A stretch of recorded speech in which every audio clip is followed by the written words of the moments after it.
मी कविता kitchen मध्ये तुमचे स्वागत आहे। आज आपण फ्रोझन मटर बनवणार आहे। हे मी 2.5 किलो मटर आणले होते, सोलून घेतलेत। हे पहा, अर्धा पातेला पाणी गरम करायला ठेवले, कोमटच गरम करायचं। आणि ह्या 2 बाटल्या गार करून घेतल्यात। चला तर पाहूया फ्रोझन मटरची रेसिपी। वर्षभर मटर फ्रीजर मध्ये ठेवू शकतो। चला पाहूया रेसिपी। हे पहा, आपलं बोट बुडेल इतकंच गरम करून घ्यायचं, गॅस बंद करून घ्यायचं आणि हे मटर यात टाकून घ्यायचे। हे पहा, आता आपण लगेच थंड पाणी आहे ना, हे काढून घेऊया आणि यात आपण लगेच मटर टाकून घ्यायचं। खूप छान राहतात वर्षभर मटर। नंतर ना, आता सीजन आहे, नंतर खूप महाग होतात, म्हणून मी फ्रोझन करून ठेवत आहे। हे पहा, आता लगेच या पाण्यामध्ये हे मटर आहेत ना, काढून घेऊया। खाली घेते, यातले काढून गार पाण्यात टाकते। हे पहा,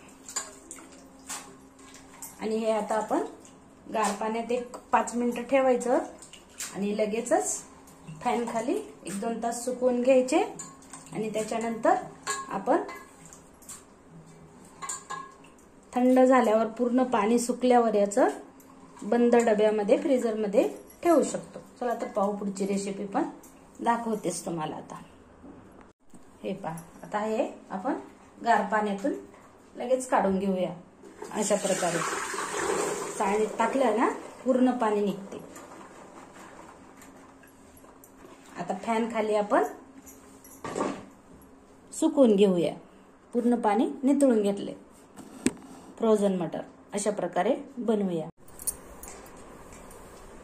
तर हे थंड मटर आपण असं एक कापड आतरून कॉटनचं याच्यावर, आता मी रात्री बनवत आहे ना, तर रात्रभर सुकवून घेते मी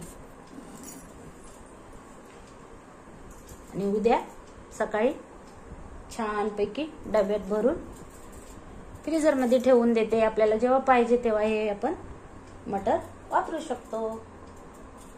नंतर खूप महाग होतात ना, म्हणून मी अशा प्रकारे फ्रोझन मटर बनवलेले आहे। व्हिडिओ आवडला तर व्हिडिओला लाईक करा, शेअर करा, सबस्क्राईब करा। व्हिडिओ पाहिल्याबद्दल धन्यवाद। भेटूया उद्याच्या रेसिपीमध्ये। बाय। हे पहा, असं कॉटनच्या कपड्यावर मी खूप छान याला पसरून घेतलंय। पंख्याच्या वाऱ्याने सुकेल। पूर्ण पाणी गेलं ना, एकदम कोरडे झाले ना, मग आपण डब्यात भरून फ्रीजर मध्ये ठेवू शकतो।